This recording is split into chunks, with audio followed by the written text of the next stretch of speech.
সেটাই মূলত আমরা আজকে প্র্যাকটিস করব ইনশাআল্লাহ। তো মেহেরবানি করে আপনারা সকলে একটু আমার সাথে সাথে রিপ্লাই দেওয়ার চেষ্টা করবেন ইনশাআল্লাহ। আজকের ক্লাস শুরু করার আগে ক্লাসের টাইম প্রায় শেষের দিকে। আচ্ছা, আশা করি স্ক্রিন দেখা যাচ্ছে।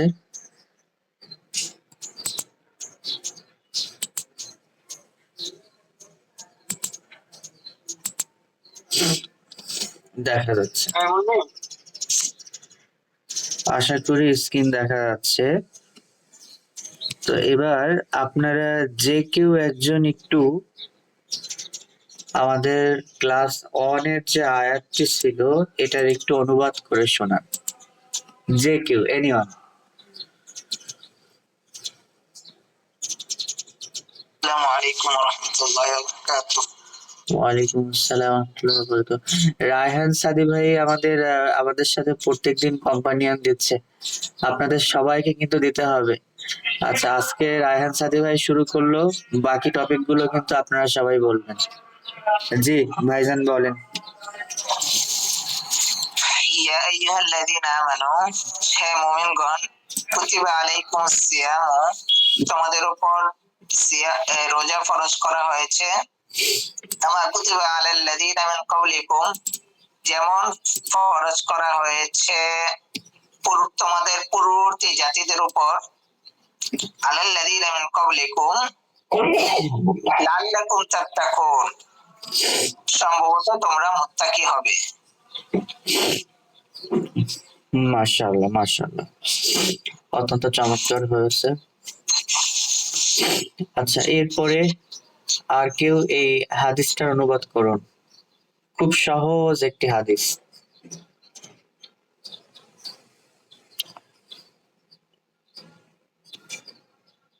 আরাফাত ভাই, মাহবুব ভাই বা শাহাদাত ভাই, যে কেউ একজন একটু মেহেরবানি করে অনুবাদ করুন।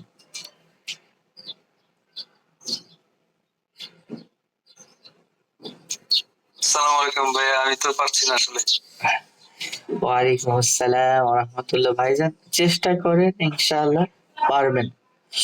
এই যে এখান থেকে ক্বালা রাসূলুল্লাহি সাল্লাল্লাহু আলাইহি ওয়াসাল্লাম, সাল্লাল্লাহু আলাইহি ওয়াসাল্লাম, রাসূল সাল্লাল্লাহু আলাইহি ওয়াসাল্লাম ইরশাদ করেছেন, কি ইরশাদ করেছেন? ক্বালা আল্লাহু কুল্লু আমাল ইবনে আদম, আল্লাহ বলেছেন কুল্লু মানে হচ্ছে প্রত্যেক, হ্যাঁ সকল, আমাল ইবনে আদম মানে ইবনে আদমের আমল, সকল আমল, লাহু তার জন্য, সব আমলগুলো তার জন্য, ইল্লা সিয়াম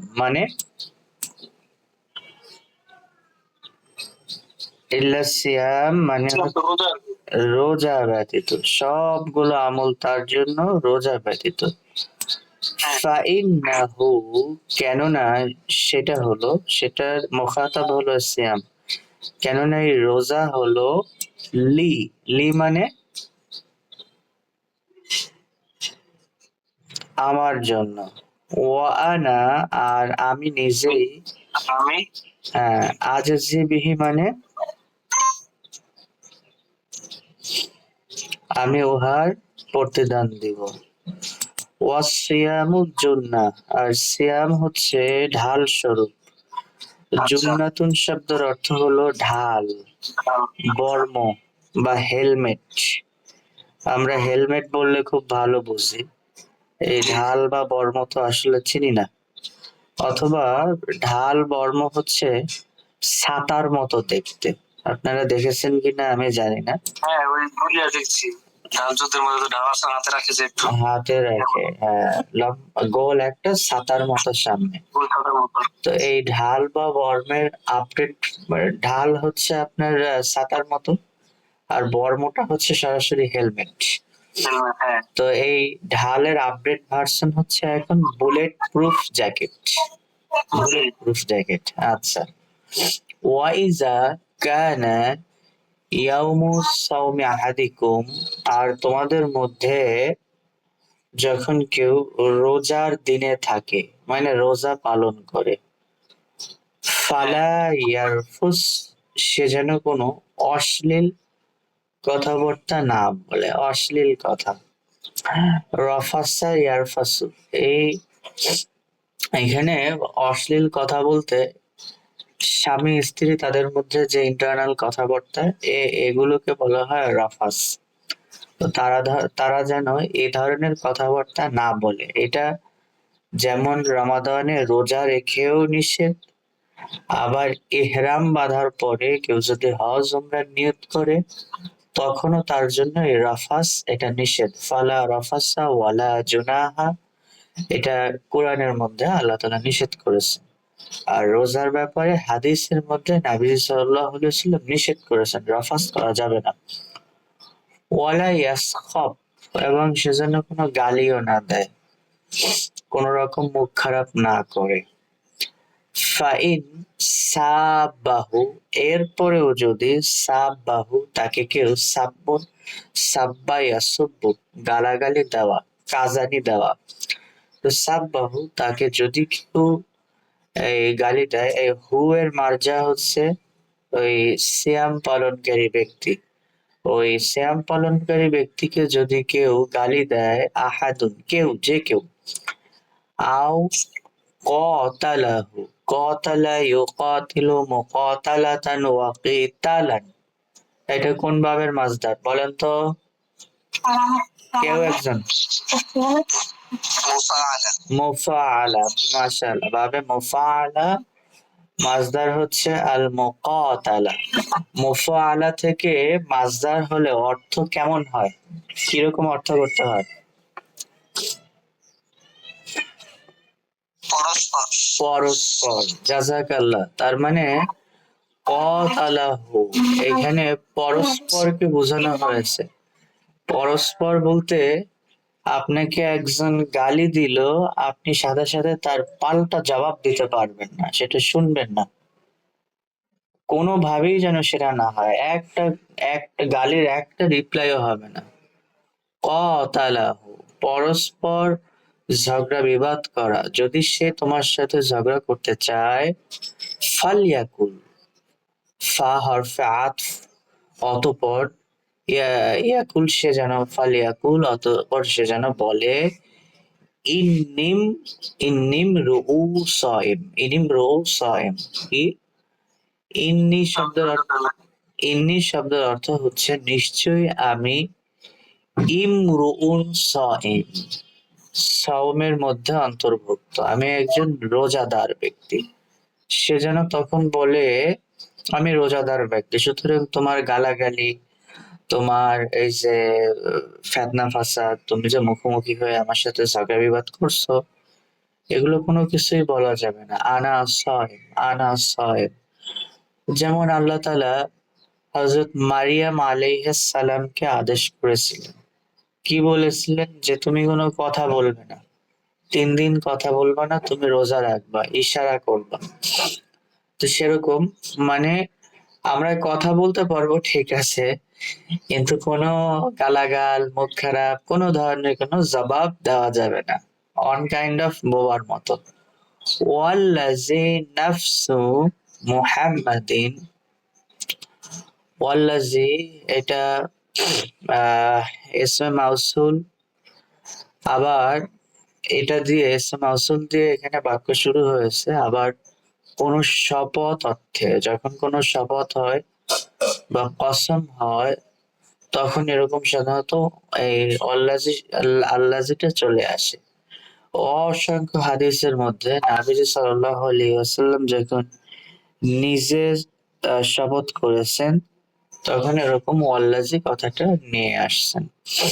আচ্ছা, ওয়াল্লাজি নাফসু মুহাম্মদ বিয়াদি, যার হাতে নবী মুহাম্মাদের জীবন, মানে আল্লাহর কসম। তো এই আল্লাহর কসমটা নবী সাল্লাল্লাহু আলাইহি ওয়াসাল্লাম এভাবে বলতেন, যার হাতে নবী মুহাম্মাদের জীবন। লা খুলুফু ফামিস সাইম, যে লা খুলুফু ফামিস সাইম, খুলুফ, খুলুফ শব্দের অর্থ, খুলুফ শব্দের অর্থ মুখের মধ্যে, আর এটা একটু ক্লিয়ার করে বলি, দুর্গন্ধ 2 প্রকারের হয়, সবাই ভালো করে বুঝবেন। মুখের মধ্যে যে দুর্গন্ধ, এটা দুই ধরনের। একটি দুর্গন্ধ হচ্ছে আপনি যদি ব্রাশ না করেন, আনক্লিন থাকেন, পান খেয়েছেন, সিগারেট খেয়েছেন বা অন্য ফাস্ট ফুড খেয়েছেন, ব্রাশ করলেন না একদিন দুই দিন, এটা অন কাইন্ড অফ দুর্গন্ধ।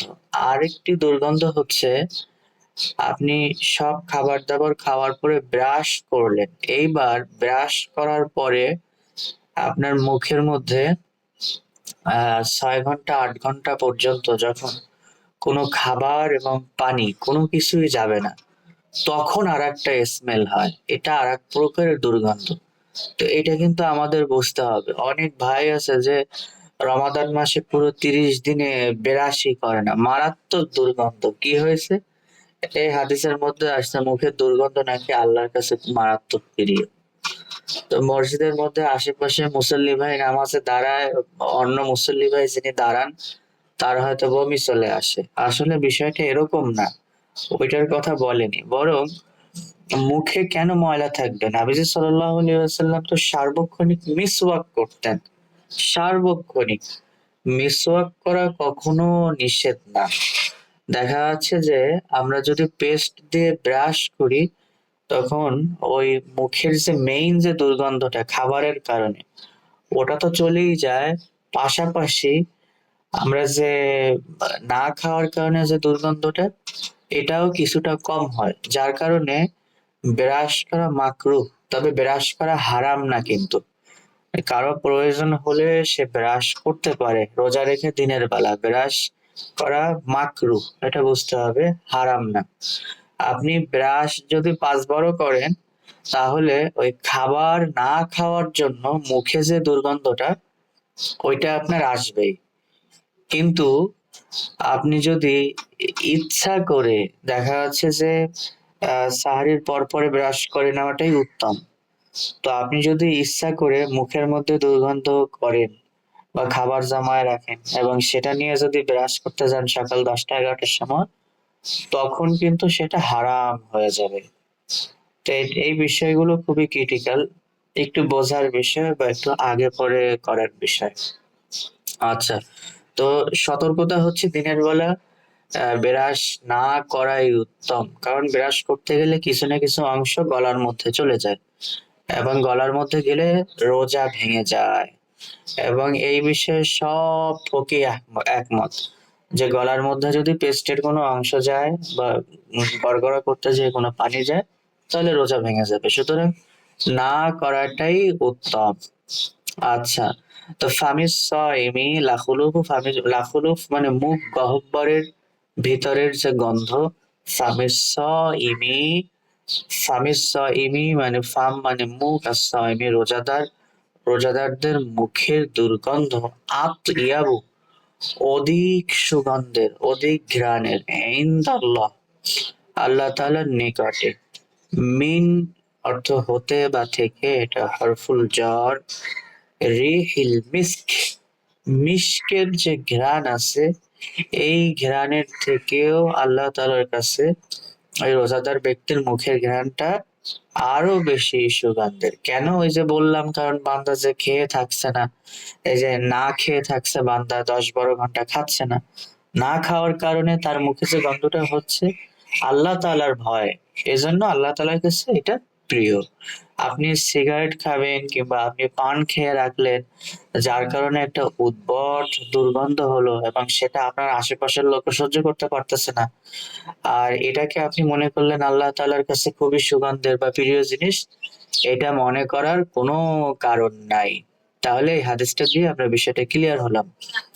লিসিয়ামি ফারহাতান, রোজাদার ব্যক্তির জন্য খুশির সংবাদ হচ্ছে দুইটা। ফারিহা ইয়াফরাহু ফারহান, আল ফারাহা, ফারাহা শব্দ অর্থ হচ্ছে আনন্দ বা খুশি, এটা ঈদ শব্দের সিনোনিয়াম। ঈদ শব্দের অর্থ হচ্ছে আনন্দ, আর ফারহাতান শব্দের অর্থ হচ্ছে আনন্দ। ঈদ শব্দটা দেয়া কোনো একটা নির্দিষ্ট সময় বোঝায় আনন্দ। আর ফারহুন শব্দটা যেটা রেশ অনেকক্ষণ পর্যন্ত থাকে, সেটা হচ্ছে ফারহুন। তো ফারহাতান দুইটা আনন্দ হয়, সেটা কি? ইয়াফরাহুমা, সে আনন্দিত হয়ে যায় ইজা আফতারা, যখন সে ইফতার করে, যখন সে রোজা ভাঙে। ফারিহা, তখন সে খুশি হয়ে যায়। সারাদিন রোজা রাখার পরে ইফতার করে সে মনে একটা পরিতৃপ্তি লাভ করে। এটা কেন? এটার পিছনে একটা কথা আছে অবশ্য। একটা সময় ছিল যে রমাদানের রোজা 2 দিন 3 দিন পালন করতে হতো, এরকম একটা সময় ছিল ইসলামের প্রথম যুগেই। পরে যখন এই বিধানটা আসলো যে না, সাওম সকাল থেকে সন্ধ্যা পর্যন্ত এবং ইফতার করা যায় সূর্যাস্তের পরে, তখন অবশ্যই সাহাবীরা খুশি হয়ে গেল। তো আপনারাও একটু চিন্তা করে দেখেন যে 3 দিন একটানা রোজা রাখার চেয়ে একদিন প্রতিদিন সন্ধ্যাবেলা ইফতার করা, এটা কত আনন্দের। ওয়াইজা লাকিয়া, আর সে যখন সাক্ষাৎ করে রব্বাহু, তার রবের সাথে, ফারিহা, সে তখন আনন্দিত হয় বিসাউমিহি, তার এই রোজা পালনের জন্য। তো রোজা পালনের জন্য তখন সে আনন্দিত হবে। তো সেটা কখন? সেটা হচ্ছে কিয়ামতের দিন, জান্নাতের মধ্যে যখন আল্লাহ তাআলার সাথে সাক্ষাৎ লাভ করবে, সেই মুহূর্তে, সেই সময় বান্দা তখন আনন্দিত হয়ে যাবে। তো এই বিষয়টার ব্যাখ্যা আমি আগেও দিয়েছি। তো জাযাকাল্লাহ, আপনাদের আসলে অনেক ঘাটতি রয়ে গেছে, প্রিভিয়াস লেসন গুলো অবশ্যই পড়তে হবে। এই যে এগুলো না পড়ে কিন্তু আগানো যাবে না। হ্যাঁ, আপনারা চেষ্টা করবেন অবশ্যই। আমি আজকে আর সামনে আগাবো না। এই যে আমাদের প্রিভিয়াস 5টা ক্লাস হয়েছে, তো এই 5টা ক্লাসের যাবতীয় যা ম্যাটেরিয়ালস সবগুলোই তো হোয়াটসঅ্যাপ গ্রুপে দিয়ে দেওয়া হয়েছে। তো আপনারা একটু পড়েন। আপনাদের জন্য তো এটাও সুবিধা করে দেওয়া হয়েছে যে আপনাদের যখন খুশি আপনারা তখন হোয়াটসঅ্যাপ করতে পারেন, না বুঝলে জিজ্ঞেস করতে পারেন। কিন্তু আপনারা যদি না পড়েন কিংবা সকলে যদি ক্লাসে জয়েন করেন, তাহলে তো আমাদের এই ক্লাসটি আর কন্টিনিউ করা সম্ভব হবে না। তবে হ্যাঁ, আপনাদের মধ্যে যদি একজন ভাইও, আমি ঘোষণা দিচ্ছি, আপনাদের মধ্যে যদি একজন ভাইও রেগুলার ক্লাস করেন, তাহলে তাকে নিয়ে আমি শেষ পর্যন্ত যাব ইনশাল্লাহ। মাত্র একজন যদি নিয়মিত ক্লাস। তো আপনারা যে কয়জন আছেন ইনশাল্লাহ থাকেন, চেষ্টা করেন রেগুলার নিয়মিত জয়েন হওয়ার জন্য। আমাদের ক্লাসের টাইম 30 মিনিটস, এর বেশি সময় হবে না। তো আপনারা যেখানেই থাকেন না কেন, পথে ঘাটে রাস্তায় যেখানেই থাকেন না কেন, প্রয়োজনে আপনি হেডফোন দিয়ে শুনেন।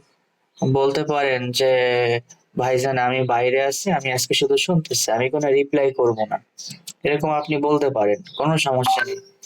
কিন্তু সেটা ক্লাসে থাকেন, অংশগ্রহণ করেন ইনশাআল্লাহ, এবং শুরু থেকে শেষ পর্যন্ত ক্লাসের মধ্যে থাকেন। থাকলে ইনশাআল্লাহ ফায়দা হবে। কিছু কথা শিখবেন, কিছু কথা থেকে মাহরুম হবেন না। আমি চেয়েছিলাম যে আজকের ক্লাস শেষে মোটামুটি কিছু কথোপকথনের দিকে আমরা যাব, কিন্তু আপনারা যেহেতু সংখ্যায় অনেক কম এবং আমাদের পিছনের লেসন গুলো ভালোভাবে হয়নি, তো আমি মনে করি সেদিকে না যাওয়াটাই আমাদের উত্তম হবে। তো আমি এই হেওয়ারের দিকে, কিভাবে আমরা হেওয়ার করব এই বিষয়টার দিকে আরো পরে যাব, আরো কয়েকটি ক্লাস পরে যাব ইনশাআল্লাহ। তো অবশ্যই আপনারা এই লেসন গুলো ভালো করে পড়বেন। আর আগামীকালকে সম্ভবত শায়েখ বান্না তিনি ক্লাস নেবেন। মূলত শায়েখ বান্নার আগে থেকে ক্লাস শুরু করার কথা ছিল এবং আমি এই টপিক গুলো পরে শুরু করার কথা ছিল। তিনি আগে আপনাদের মেজান, মুনসাইব, বেসিক বিষয়গুলো দেখবেন কথা ছিল, কিন্তু আনফরচুনেটলি রমাদানের একদিন আগেই তার অপারেশন হয়েছে শ্বাসনালীতে। তো আল্লাহ তাআলা তাকে সুস্থ করুক। সেখান থেকে তিনি মোটামুটি রিফর্ম করে ক্লাস নেওয়া শুরু করেছেন এবং গতকালকে আপনাদেরকে ক্লাস নিয়েছেন, এবং আশা করি যতগুলো ক্লাস নেওয়ার কথা ছিল একদিন পর একদিন ততগুলো হয়তো নিবেন না, সপ্তাহে একটা দুইটা করে নিবেন, কিন্তু আপনারা রেগুলার অংশগ্রহণ করার চেষ্টা করেন ইনশাআল্লাহ। তো ঠিক আছে, তাহলে আজকে এ পর্যন্ত। আল্লাহ হাফিজ, শুকরান, ইলাল লিকা। কারো যদি কোনো কোয়েশ্চেন থাকে করতে পারেন।